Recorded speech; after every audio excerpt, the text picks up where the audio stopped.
Hi world, my name is Duksta and I like to call myself an ambassador of love. When I was about 7 or 8 years old, I had a crazy idea that I would one day travel the world, meet my brothers and sisters, and share the message of love. I didn't take the straightest path to get there, but now I'm actually fulfilling on that idea through my books, music, and speaking. Some of you may know me as the author of I Love You More. This is my New York Times bestseller that's now been in the world for 12 years. I can't believe my baby's growing up. I also have a newer book, which is You Are a Gift to the World, and it flips over to the world as a gift to you. As a children's author, I often get asked who my favorite authors are or what my favorite books are. And my mom taught kindergarten for 38.5 years, and she always passed on her favorite books. Whether it was for my high school graduation, a college graduation, or my 30th birthday, I usually got a children's book. Like her, I believe that children's books just aren't for children, that sometimes they're just as much for the parents and grandparents and teachers and preachers and aunts and uncles that are reading them as they are for the little ones. So I thought rather than making a list of my favorite books, that I would share some of them with you. So I'm going to do a video series and read some of them. One of my favorite authors is Leo Leone, and one of my favorite stories by him is Frederick, this little gray mouse. So if you're ready for a story, let's begin. All along the meadow where the cows grazed and the horses ran, there was an old stone wall. In that wall, not far from the barn, the granary, a chatty family of field mice had their home. But the farmers had moved away, the barn was abandoned, and the granary stood empty. And since winter was not far off, the little mice began to gather corn and nuts and wheat and straw. They all worked day and night, all except Frederick. "Frederick, why don't you work?" they asked. "I do work," said Frederick. "I gather sun rays for the cold, dark winter days."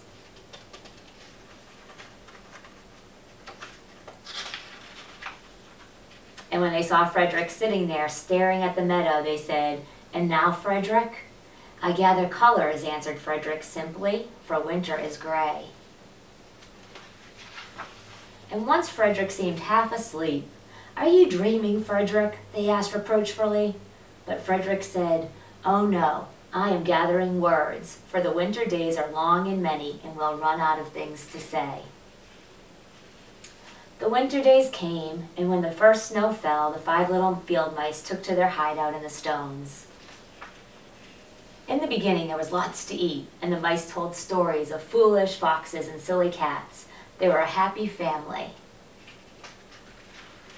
But little by little, they had nibbled up most of the nuts and berries. The straw was gone, and the corn was only a memory.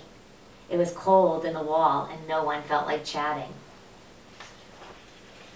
Then they remembered what Frederick had said about the sun rays and colors and words. "What about your supplies, Frederick?" they asked.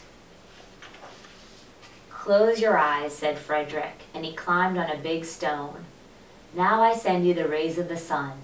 Do you feel how they're golden glow?" And as Frederick spoke of the sun, the 4 little mice began to feel warmer. Was it Frederick's voice? Was it magic? "And how about the colors, Frederick?" they asked anxiously.